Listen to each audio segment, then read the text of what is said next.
Yo, yo. Hey, what's up, bro? What's going on, man? You good? Welcome to this podcast. I'm very good. Had a nice week off school. Yes, sir. Some intro. We could have got some better. We could have got lucky and had like a better fight card, but you know, 188 wasn't. Was that 188 that just happened? I'm not It was sure. UFC fight night. No, UFC yeah, fight UFC night. fight night. I was just fight night. It wasn't 188 or. I thought it was. Anyway, uh, let's just get into the card. Let's just break it down. What happened? Yeah. From the early prelims, not a whole lot going on that influences anyone. The only notable name for me, anyways, is Eddie Weinland. The biggest Uh, legend of all time, man. there's actually a women's flyweight, Casey O'Neill, going up to 6-0. To be fair, her opponent was 4-4 before the fight, but still is a nice little up and comer Casey O'Neill, someone to keep an eye on anyway. Mm. Eddie Weinland, of course, we met, as we said, kind of a vet of the game. He's fought Uriah Faber, Joseph Benavidez. He's also taken on probably the greatest fighter of all time, Sugar Sean O'Malley. Um, and he took an L in the first round by a KO. Hopefully he bounces back. Honestly, I wouldn't want to see him retire, Yeah, get cut from the UFC on a 2-fight skid, man. he's a good, like, he's not ever been like the most consistent fighter, but like, this guy's got a decent little record, so I hope he doesn't get cut. Yeah. Cause he's a nice little, like, it's not the nicest thing to say, but like you throw him to the new guy who's good and see if he's really good because, Yeah. beating Eddie Wineland it's impressive enough. Like Sugar Sean beat him. And like that It kind of propelled him. showed us that like, Sugar Sean he's serious. Like he's gonna be a contender forever. And he's gonna be someone in the bantamweight division to always worry about. Now, Mm. he then lost to Chito Vera, which is hilarious. But you know, he takes on Thomas Almeida soon. I'm not sure, we'll talk more about that when it comes up to it. Yeah. But that main card though, I'm kind of happy this guy lost. Andre Arlovski. What? It is fifth. Andre Are you Arlovski. happy In it. he's lost? Well, look at his record now. He's now officially got 50 fights, completely split at a 3-2 ratio. He he's got 30 wins, 20 losses. Yeah. It just looks clean. He should retire with that. Man, I'm not gonna lie. Because of my sleep schedule, sleeping through the day, waking up at night, it's very nice for people like me, who, me and Sean pretty much, who live in Ireland, basically, in a time zone where it's like all the fights, every sport happens at night. So I get to catch the NBA and the UFC basically what's morning for me. And I woke up at 1 a.m. I checked what time like the UFC was happening. The first fight just started, and I watched the fight, the Andre Arlovski one. Tom Aspinall, I'm not gonna lie, he's a fucking. He really put on the pressure in the first round. He wobbled Andre in the first. He fucking made him stumble. Got back to it, bro.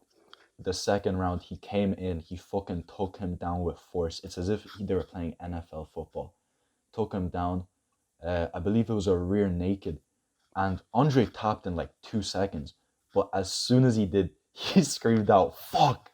Like, he wasn't like hurt or anything, but he just, I guess the pressure was too much on his neck and he tapped. So, that propels Tom Aspinall, man. I don't know a lot about Tom Aspinall, to be honest. I'm gonna have a look at his share dog, see what he's Apparently a big up-and-comer from, in I the light believe, heavyweight division, is he? Liverpool. Or is he he's a heavyweight. My bad. Um,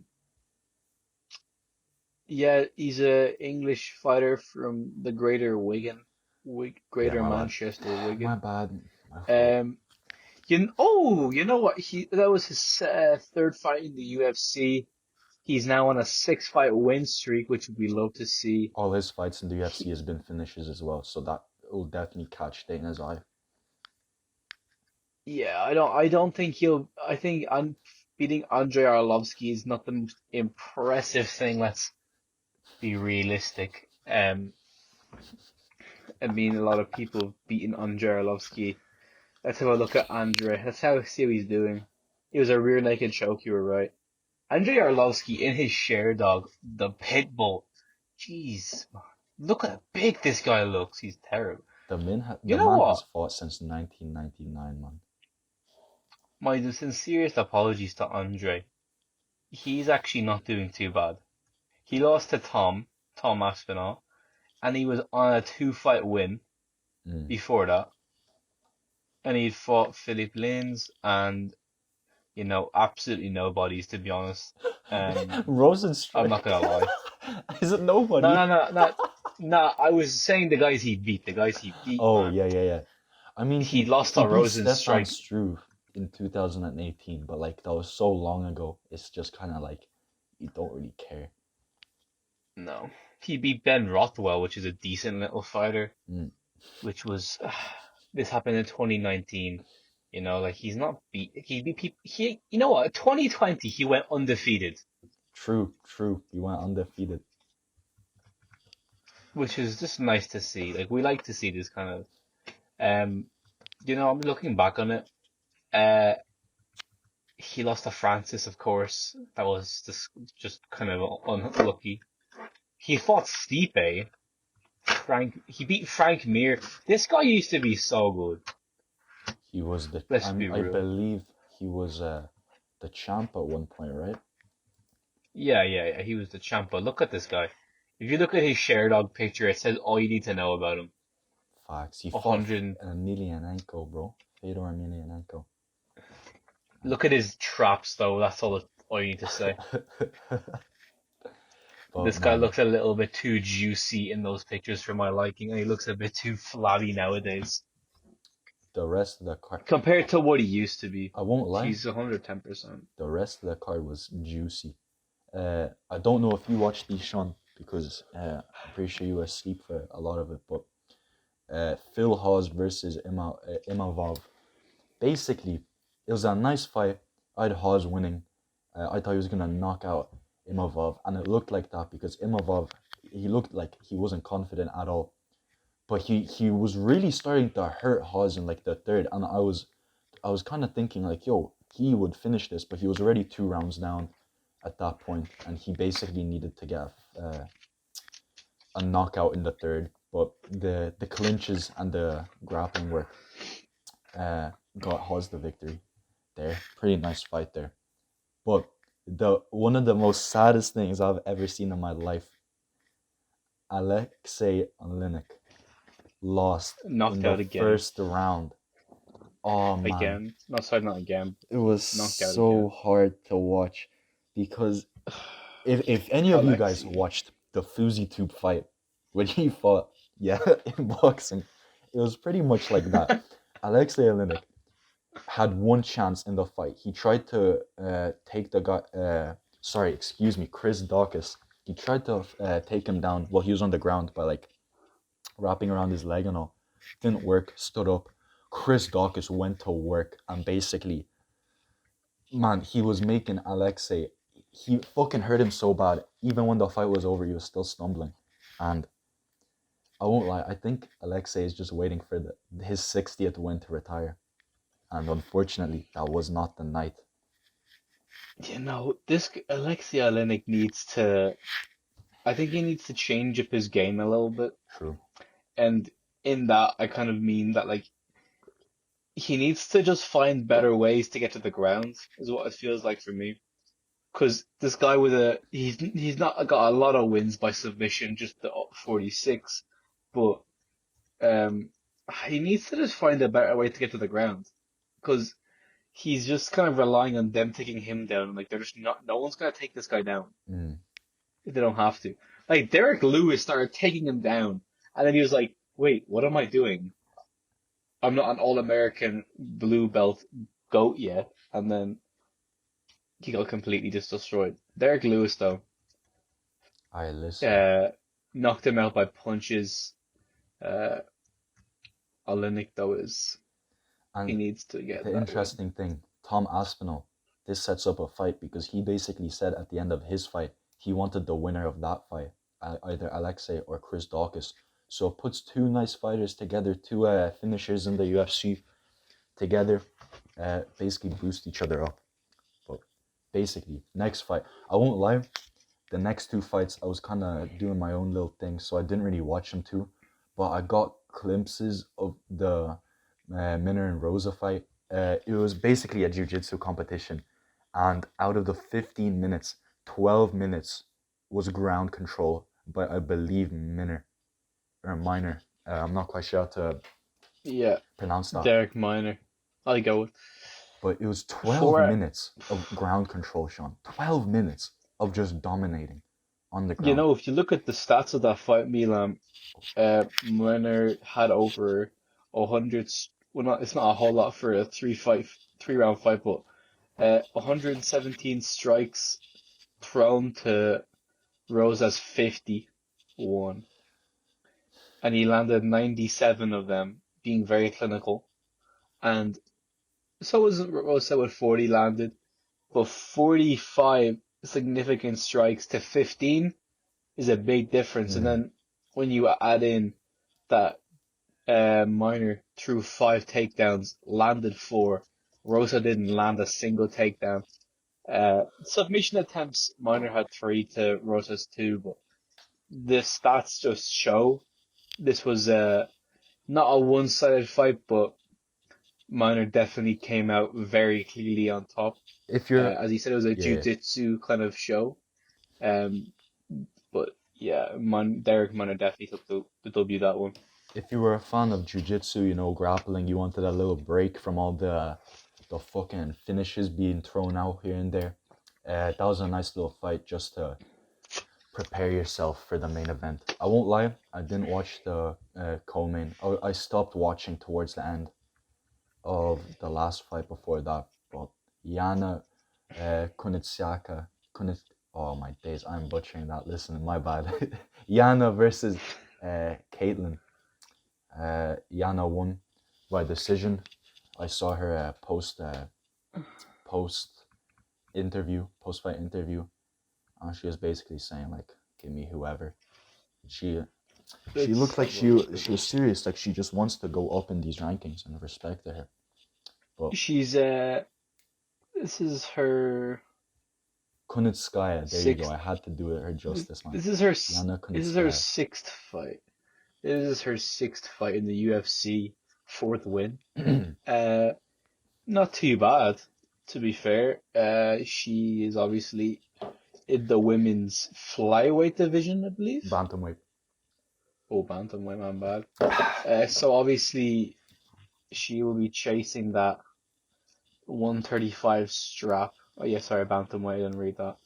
Um, so obviously she's chasing down Amanda Nunes. If she can get there, it'd be good to see. Because I think she's a kind of a big grappler. I was seeing she's got a lot of she's got a lot of grappling going on.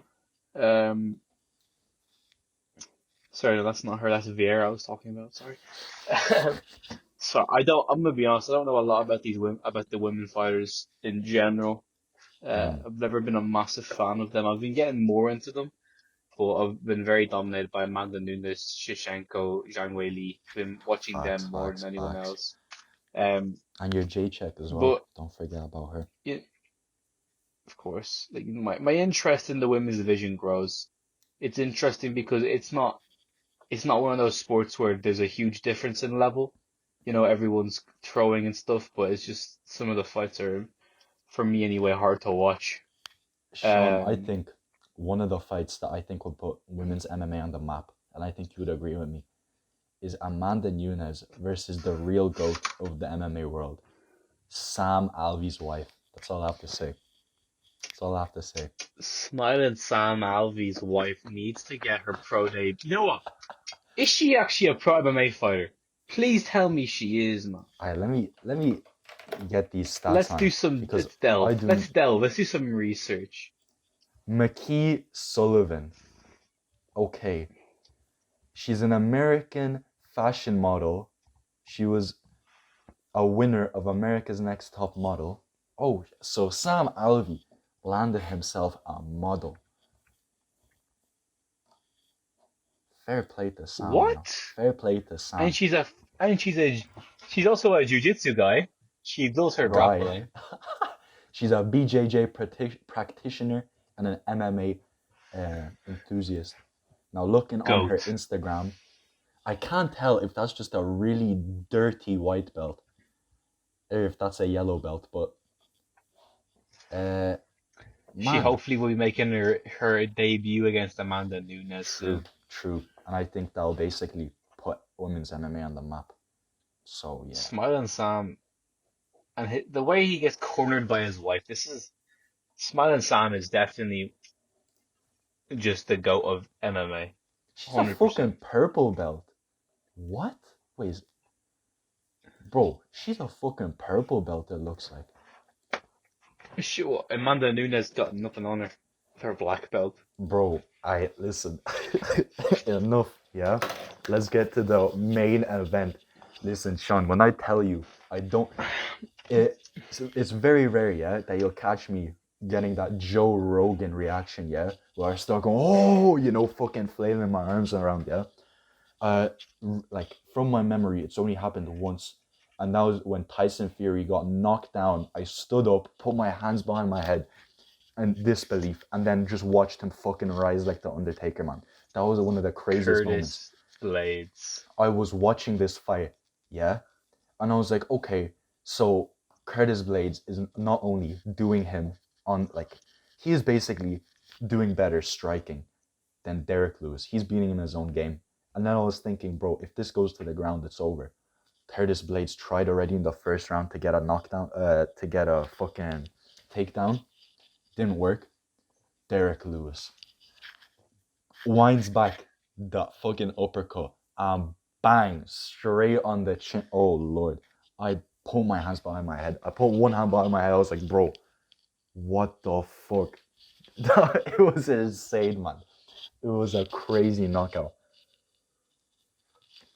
This I remember when just watching this back, and what is scary to me is that Derrick Lewis didn't even look good in that fight. He said himself, he was saying, I wasn't warmed up. Like, even when I was in the back, like hitting pads and all, I was like, I felt like cold, like stiff, you know what I mean? And that like first round, Yeah, those he leg kicks felt and all bad. woke me up, excuse me. He was able to. What I just love about it is that he knew, like, Derrick Lewis, like, as much as we say he's a joker, he kids around and all, he fully planned this knockout. Facts, facts. He said he had the knee as well, possibly happening. Yeah. But fuck me, like, fucking no, like, I'm sorry, I'm getting a bit giddy about to say about this knockout. This man, Derrick Lewis, gets so much shit for being bad. Like, people say he's lucky he gets the KO, just has power. This man is a fucking technical guy. He knows what he's doing in there.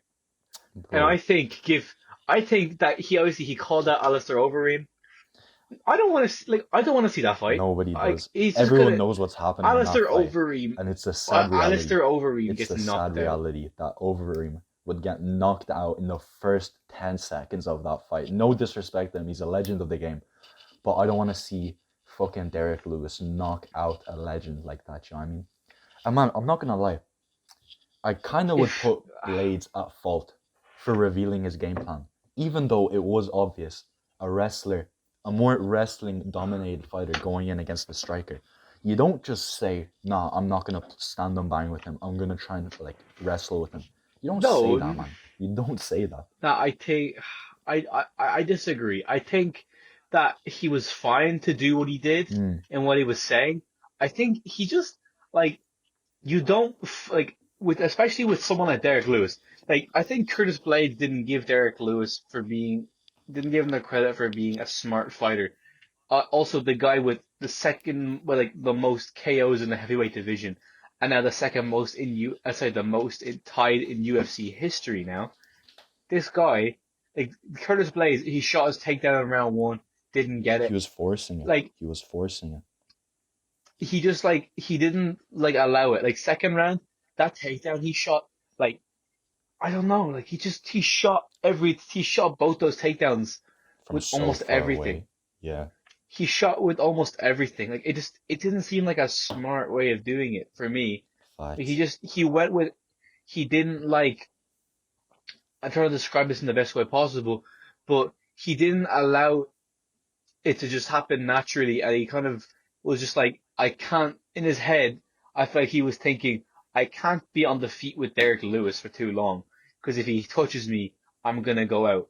Mm. And you gotta be conscious of these things, realistically, that you could get knocked out, but at the same time, he let, I feel like he let his, like the chance of being knocked out, I feel like he allowed that to control him too much. Mm. And that's the reason Derek Lewis got a 100K bonus or whatever he gets for winning, and a 50K bonus for that fucking And did knockout. you see his Because Instagram story? He was in a Ferrari, Sean. I think in the post interview, they asked, "Oh, what are you gonna use that to buy with that money?" And he said, "I don't know, probably save it." Bro's in a Ferrari then in that same week. Bro, I don't know if he rented it or if he bought it, but bro, fair fucking play, man. This guy's got money. Derek Lewis is like one of those fighters that he just deserves everything. Like if he wants the Demetrius Johnson fight, you give it to him. Facts. Ah man, that knockout, yeah. He, listen, it was fucking crazy, yeah. Because at the end, Derek Lewis always takes off his gloves. He's taking off his gloves, putting on the t-shirt. Blades is still on the floor. He is still on. Even the announcers, they're like, "We're just gonna go into a break now." Oh, Blades is still unconscious. We'll be right after the break. They come back. He's still unconscious. Okay, now he's okay. He's okay. He stands up and he's still stumbling. He's still, even when Derek Lewis was leaving the ring, the cage, I mean, and he was going into the back, I still saw him like stumbling backwards. Man, honestly, like I don't think I was alone when I'm saying this, yeah? Like I saw some comments talking about it. But like I was kind of there was a little bit in my head, yeah, a little voice telling me, no way did fucking Derek just kill Blades. No fucking way, man.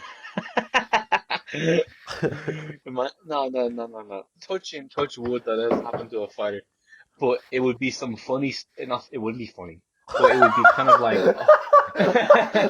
Okay, The first okay. It recorded would, death punch man in the UFC. but just imagine like the scene if like Herb Dean just looks down, puts his fingers on his neck, looks up, and just does like a cross with his hands. Then like some guys in ambulance gear run in with a fucking Nah, on like a real, that'd be uh, fucked. That'd they be just fucked. come in. They're rubbing the things together. And they go clear. Like they just bring him back to life with the electricity. Like Ah man, why? The thing is, yeah, right before that fight, Derek Lewis was having an interview. Do you know what he said?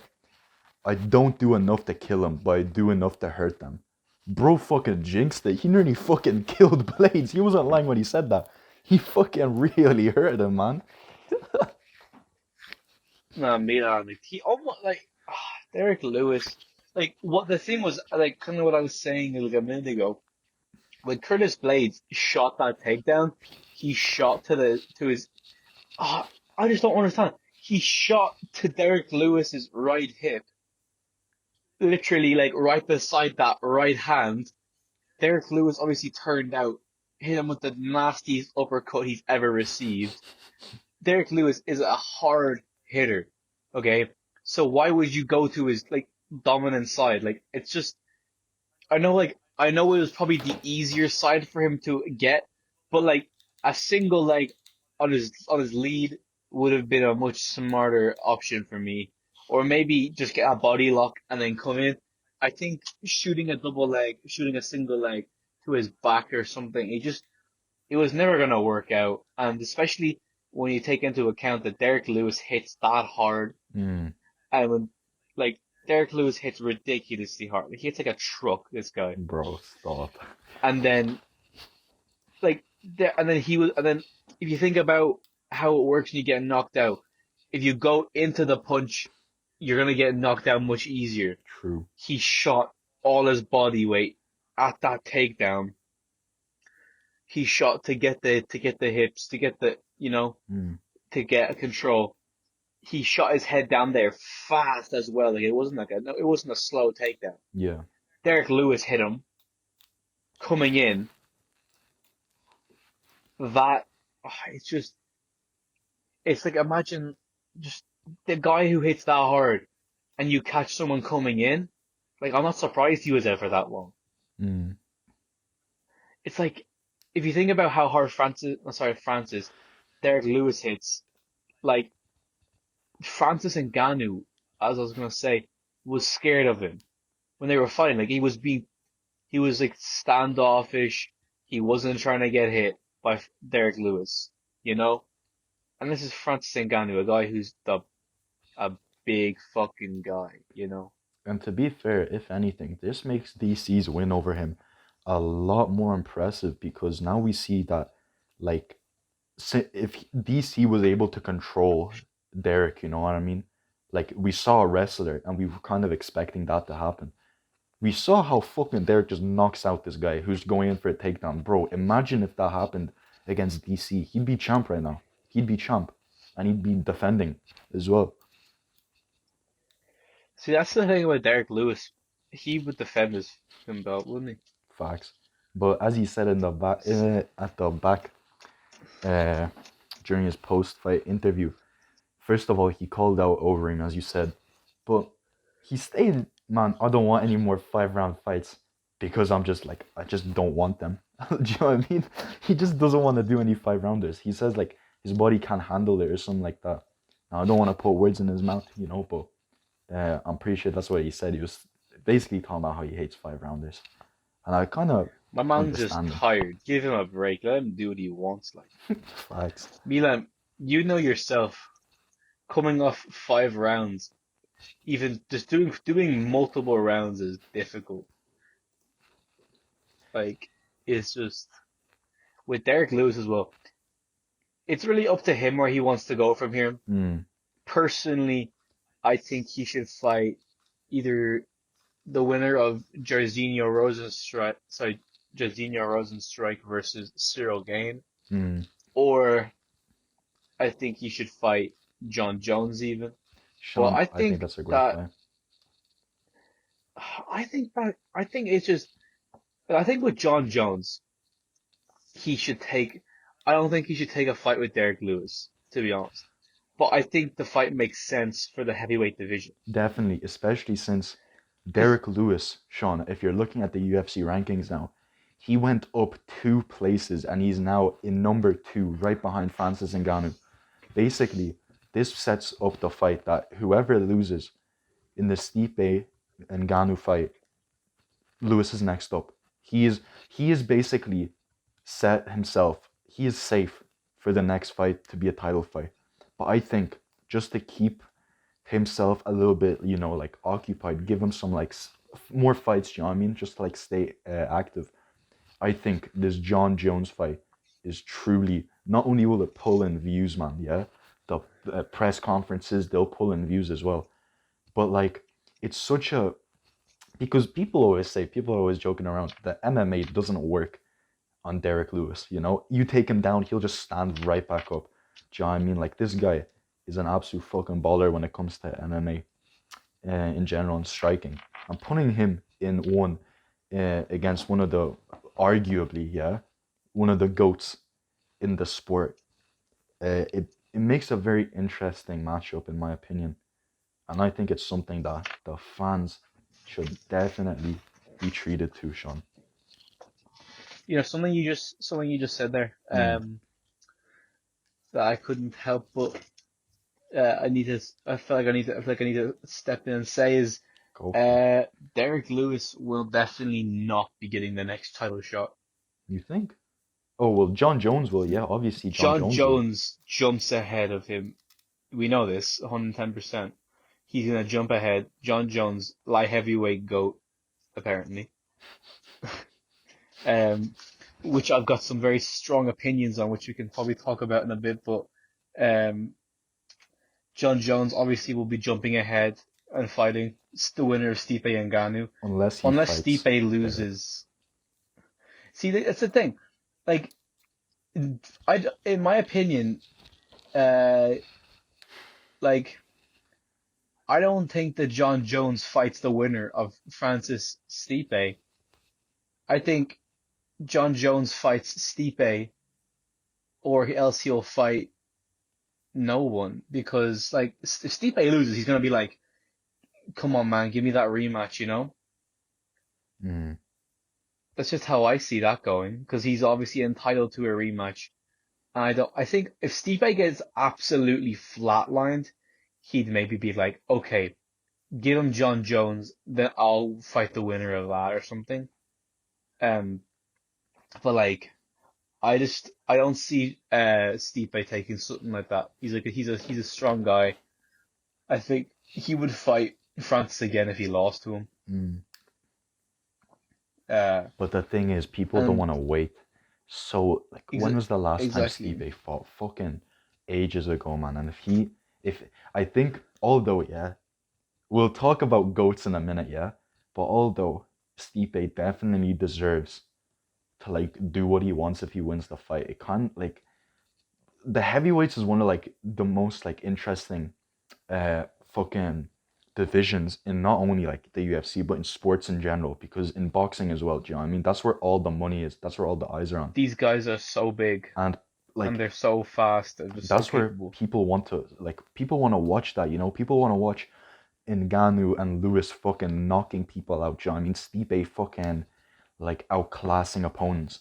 But the fact that like they're such big guys, they obviously need like more rest, but like still like Stipe, Francis was fighting two, three times a year at one yeah, and point. Stipe is only doing it Always been once. a once a year if we're lucky, if we're so blessed. Like, come on, man. Come on, man. Get in the octagon. I understand he's a firefighter, but come on, man. Then if you want to be a firefighter, then be a firefighter. If you want to be an MMA fighter, be an MMA fighter.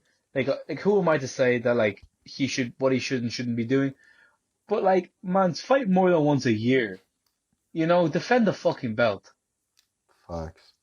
It's just how I stand on it. Like, I think this year, if Stipe wins, he's got to fight again, surely. At least one more, especially since In in MMA Probably in terms, he is December. old.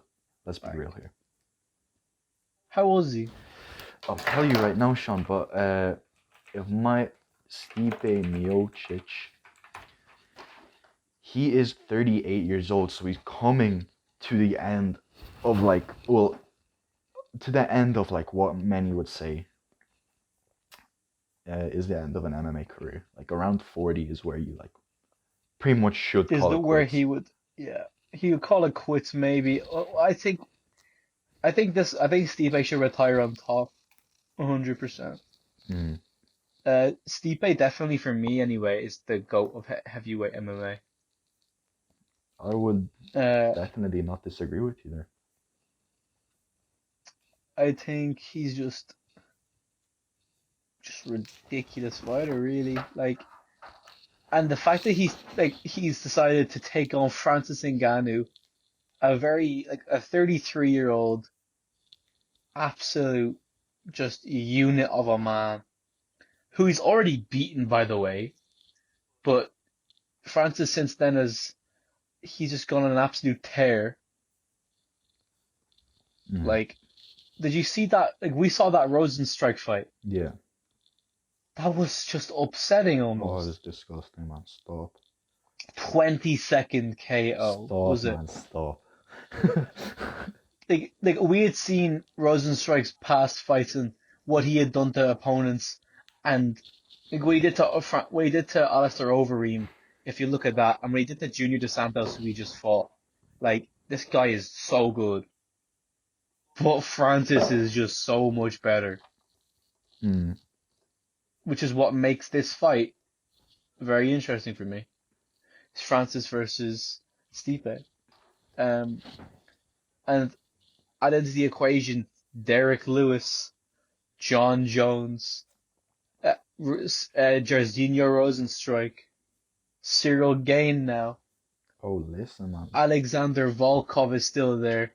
Number six, Alistair. How is Alistair Overeem number six? Because he is a legend, bro. That's why. Yeah, legend doesn't mean That doesn't matter to me. That he's a legend doesn't mean he should be high in the rankings. But that's because he's been It's fighting so many like high opponents. Do you know what I mean? Like even though he loses, he's still like he was on a win streak right before that. Like he was on his people were saying last title run, so he did have a couple wins. yeah. So he definitely was But like I kind don't of think he. teetering around like the top level, but I don't know, man. I don't Who know. was he? Who was he beating though? Uh, I'll tell you I don't now. think he was beating big guys.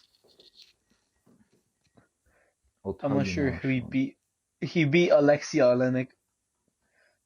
I don't think he beat any like obviously he beat some good guys, but so he just lost to Volkov. He beat Walt Harris, I think, didn't he? I'm not On sure. I'll tell you decision now. or something.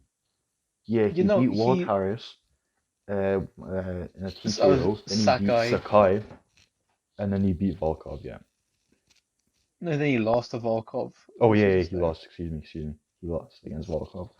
So obviously he wasn't coming in too hot. But listen, man. actually, to be fair to him, if we look back at Alistair Overeem, real quick, um, so obviously he lost two in a row. He lost to Ngannou, and then he lost to Blades. All right. Okay. Then he goes on a. If you think about it, he kind of went on a good little run. So he beat Pavlovich, Olenek, both these guys in the first round. He fought then Jairzinho Rozenstruik, who he lost to by knockout with 4 seconds to go of the last round. And looking back on that, a lot of people have said that if that fight got to the decision, Overeem won that fight. Mm, Obviously, he got knocked out. I'm not being like that, but realistically, he came off a very good performance. Unfortunate to get knocked out. facts. Then he goes off and beats Walt Harris, beats Sakai, and then he fights Volkov, who he loses. Um, so that was a it was a good run, Yeah. to be fair. Um, but I don't know who he's gonna fight now. You know, for Well, me, obviously Derrick Lewis, Sean. Derrick Lewis. for me, I don't know why he would fight Derrick Lewis though. Like, you're going to get knocked out. That's Fam, just how I see it. this guy, he all his fights since his Francis Ngannou fight have either been stop TKO or KO losses or wins. Losses or wins, who cares, man? They've all been whether or not you like it. When you tune in into an Overeem fight, you know there's gonna be a finish. You just know. That's just it, man. There's going to be a finish regardless, Sean. And man, Sean, if I could just wrap this up, the heavyweight division. Uh, at the end of the day, Sean, when Stipe Miocic wins against Ngannou, I just can't wait to see him do his dance again. That's all I want to say. I want. What are you saying? What are you? Who do you think? Ngannou Sean, or Stipe? I don't want to talk about it right now, but because obviously we need some material. But as of now, I'm just gonna be very vague, and as of now, my opinion might change. But Francis by KO.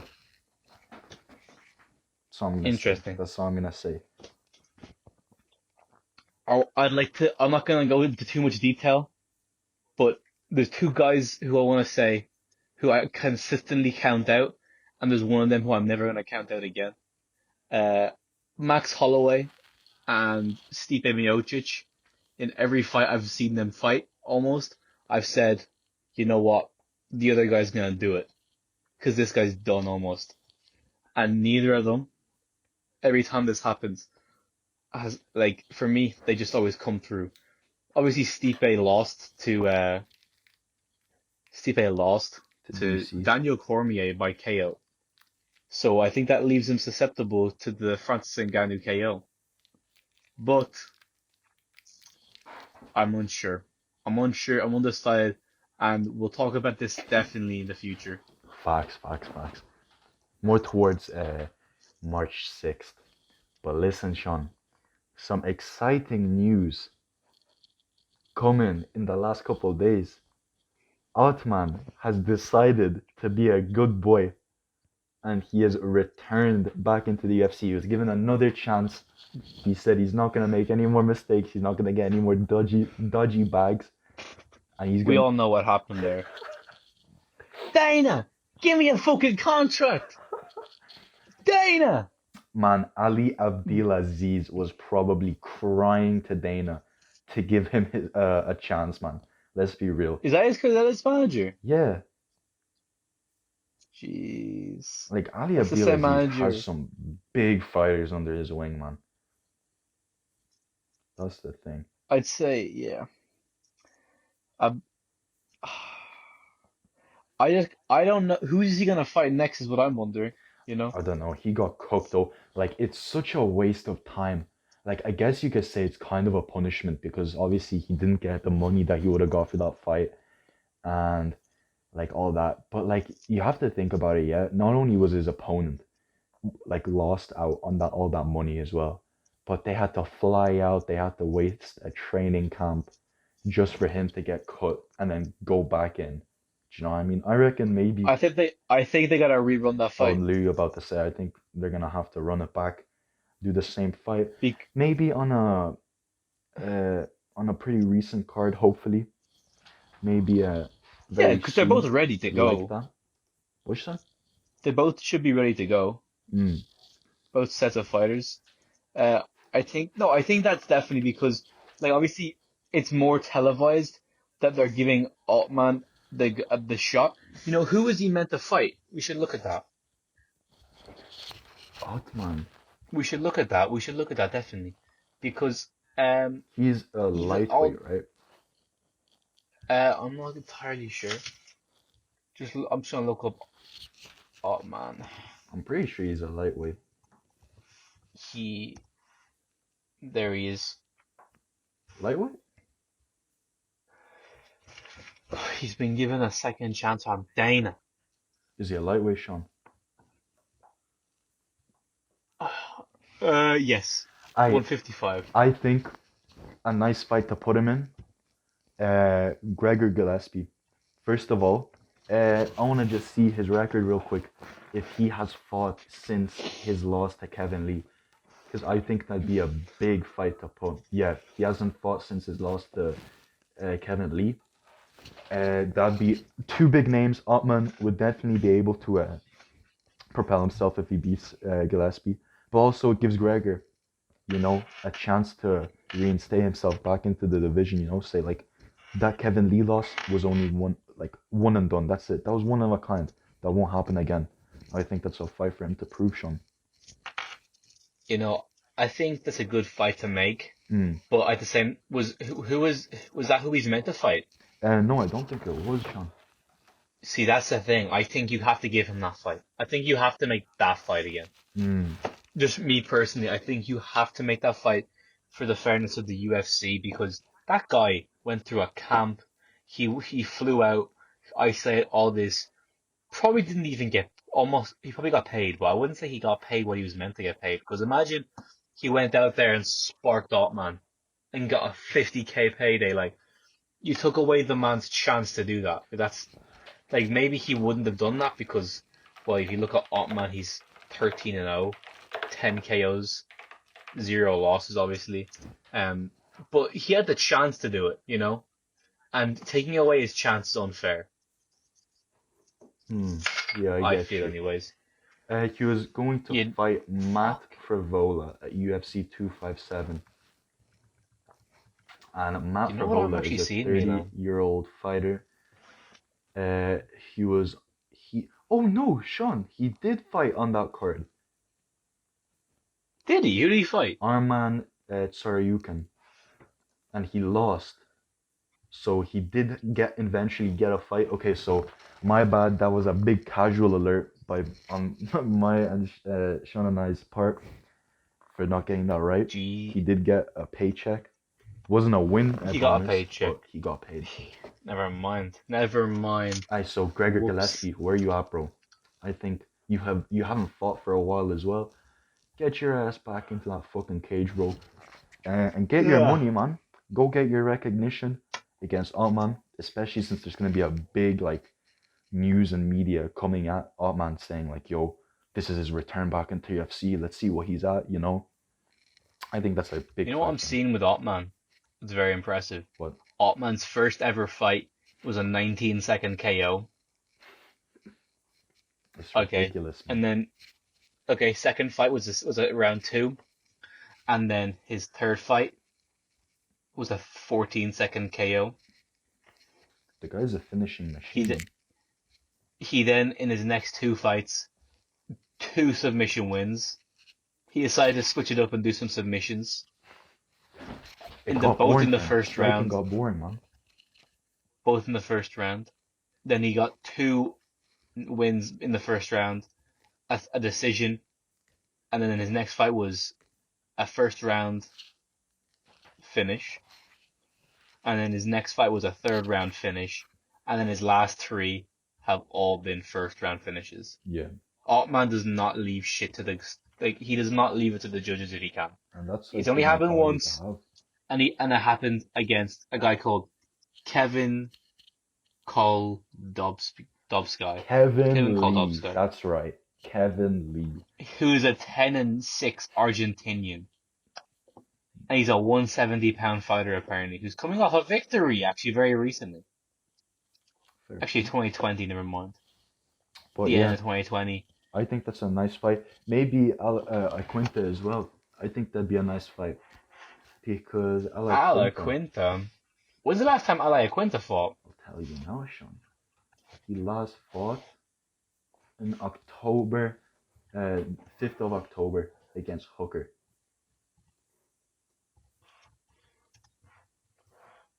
And he lost via decision. He lost. He is on a 2-fight skid right now. Last time he fought was in 2019, so maybe put him up against Ottman, or maybe even put Ali Quinta against Gregor Gillespie.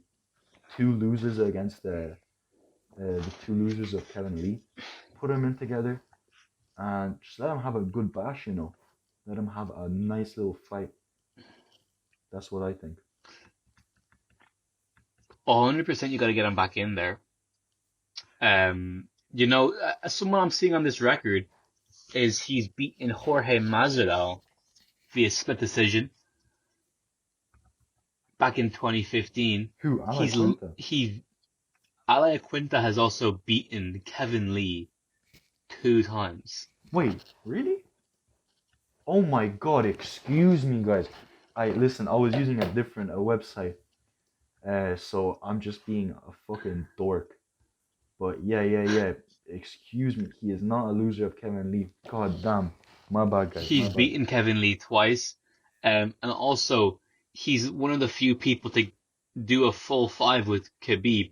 By the way, on like 0 to no camp, Ala Quinta of 2 losses, he lost to Dan Hooker via decision, and he lost to Donald Cowboy Cerrone via decision, which not the most amazing person to lose to, but c'est la vie.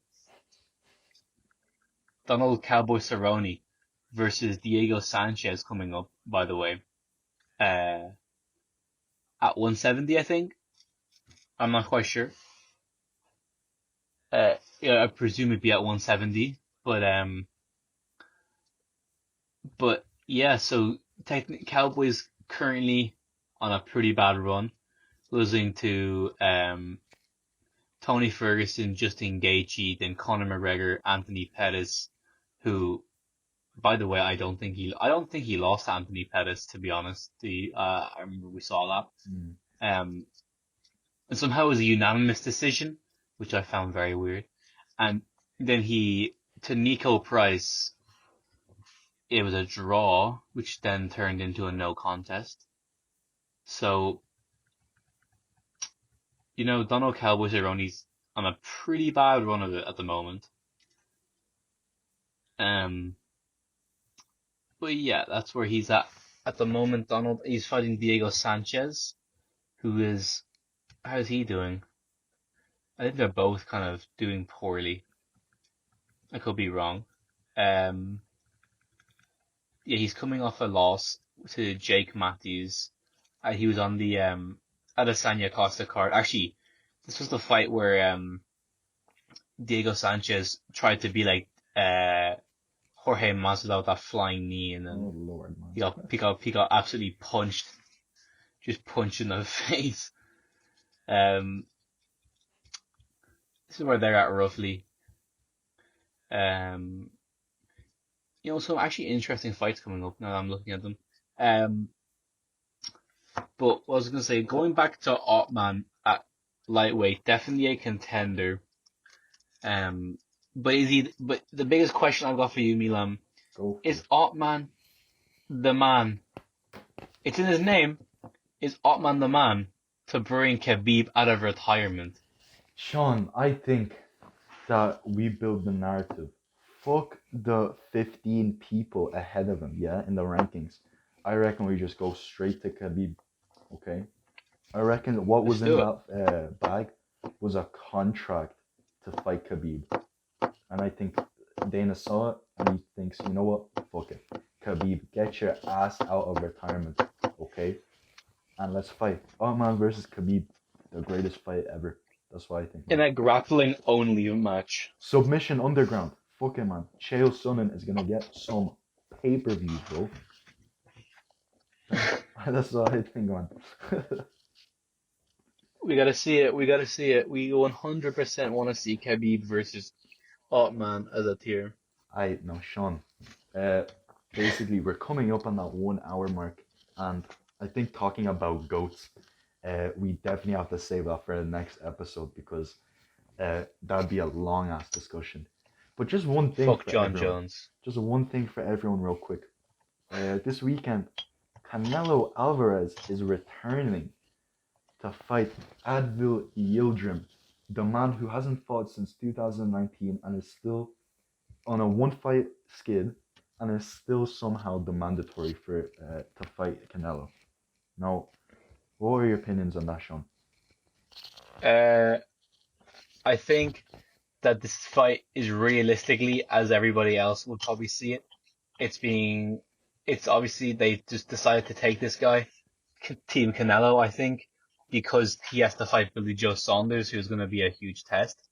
Um, I think he can beat Billy Joe Saunders, but I think he wanted a fight in between that to Mm, kind of get himself more acquainted and adjusted, maybe just get some more activity going. true, true. But that's a fight that we hope to see in the summer if Canelo can get past this Turkish guy. Um, but the whole thing with this guy who he's fighting, you and me before the podcast, we kind of watched his fight Yeah, with Chris Eubank Jr. back. Oh man, he just walks forward. he You is cannot Uzi do too. that with Canelo. You can't just keep coming forward, Definitely not. like kind of slipping, kind of throwing. He just keeps walking forward, and like if you do that with Canelo, he's just gonna pick you apart the same way Chris Eubank did, but probably do it a lot better. And one thing, Sean, that we both noticed, and I just pointed out as well, he is so susceptible to that uppercut that he, in like 2 seconds, uh, Chris Eubank Jr. threw like 4 or 5 uppercuts in like a couple seconds in a row. Do you know what I mean? Like he eats uppercuts for breakfast, lunch, and dinner, and Man, unfortunately, he you puts can't them do in the that. bowl, bit of milk, bit of uppercuts, and he just goes like, Bro, you can't do that against Canelo. If you like, he was catching some dirty hands from Chris Eubank Jr. in the first, yeah, and you can't do that. Like fair play, yeah. You pointed out he has a chin, yeah, but this was in 2019, and let's remember, chins deteriorate, yeah, they don't get stronger. Granite cracks, bro, and uh, I don't see him like basically getting past the first round if he was fighting the same as he was against Chris Eubank Jr. To be quite honest with you, I don't see it going past the first round. His power is just too interesting much. take. I think I'm gonna predict this one just for the fans out there watching, right, watching, listening, subscribing, liking down below. I'm gonna say Canelo Alvarez, fourth round stoppage. Canelo Alvarez 4, yeah. Do you know what? Since watching that fight, I'm gonna go first round uppercut KO by Canelo Alvarez.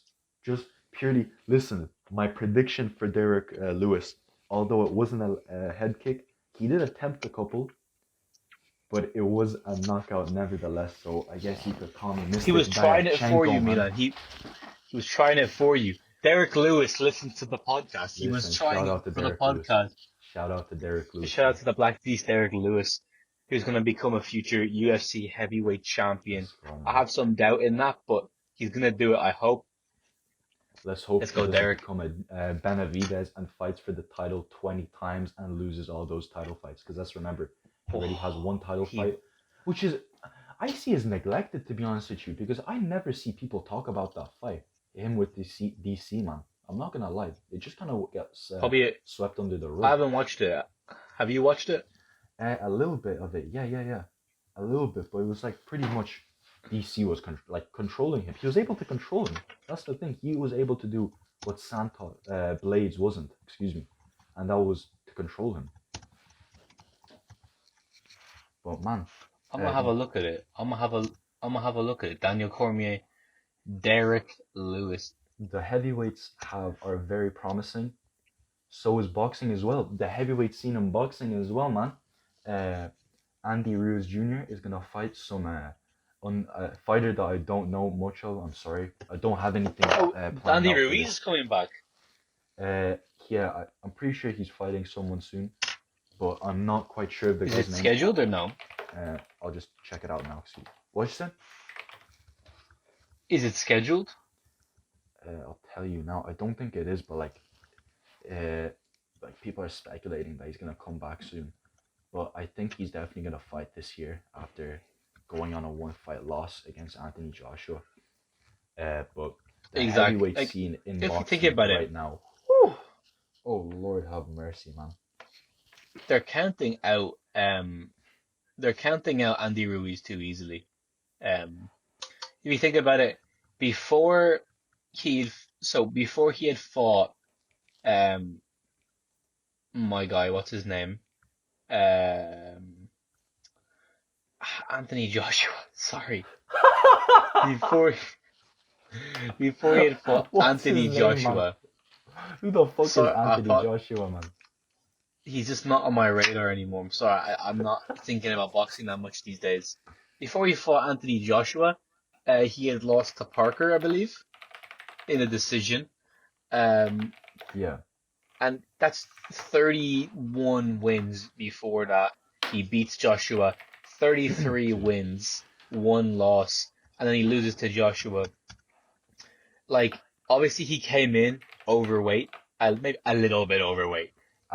Just a bit, bro, just a tad. Just a tad overweight he came in. But he's not done for me. Yeah. You know? Definitely he's not done. Especially since if you look at his Instagram, it looks like he's in shape, to be honest with you, man. It looks like he's in shape. Getting into shape. I don't want to say anything. Because before the fight, he was posting pictures like, he was a catfish. He was basically a catfish before that second AJ fight. He was looking skinny. He was looking good.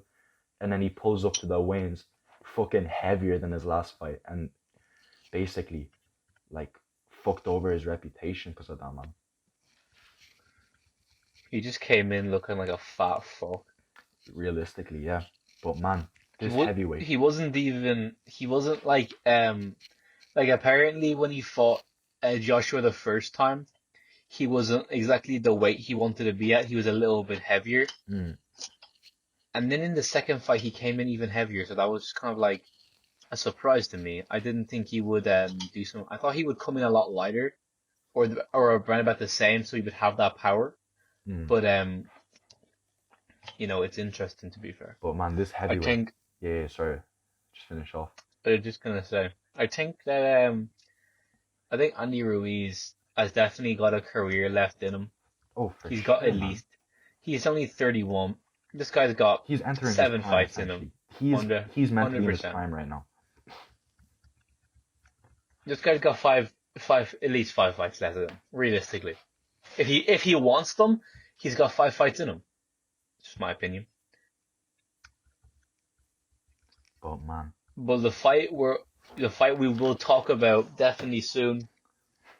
Not today, of course, because we're gonna mm, have to put across an episode more dedicated to boxing than we have today. true, true, Anthony true. Joshua, Tyson Fury. We definitely want to see this one after Anthony Joshua comes off a very impressive KO victory against Kubrat Pulev. Not Uh, only that, Sean, the we whole want to see it. heavyweight scene, man. I don't know if you're familiar, but Joe Joyce coming off a win against Daniel Dubois, who is an up and comer, who is pretty much everyone wanted to see him win, and he won. It was a knockdown pretty much because Daniel Dubois fucked up his eye. He's going to be fighting Usyk, hopefully. Uh, Oh yes, you showed me this fight. then Yeah. the fight that I really, really want to see, Dillian White, yeah, versus Alexander Povetkin. I want to see that rematch. I want to see it, man. I want to see that fight too. And even if we don't see that fight, Deontay Wilder, what you doing, buddy? Brother, Where you stop, at? man. Where you at? Give Deontay Wilder Povetkin. Give him Dillian White. Give him someone. Get back in the ring. But we'll talk about this all In in a due future course, my episode, man. friends. Future episode, brother. 100%. There's But not much likewise, more to get onto because we've got this weekend coming up. Make sure you guys hit up the UFC. shout out to Get the yourself the UFC. Fight Pass. Shout out to ESPN. Shout out UFC. Shout out BT Sports. Make sure you get yourself a tasty little Fight Pass. Pay-per-view. Buy the pay-per-views. Pay for everything. Don't you dare use a stream. Anyways, Uncle guys, Dano. this has Uncle been Dano will lovely. find you, man. Uncle Dano fight. It's been lovely talking to you guys today, as it is every single Wednesday when we talk, and if these go up on Saturday. Yeah. So they come up right before We- the UFC event, so you could just watch a little bit before, so it's fresh in your mind. Anyways, guys, thank you very much. Anybody who's listened Cheers, through lad. this far, Cheers. yeah, thank you very much. We shall talk to you in the next one. Aye, Bye-bye. later.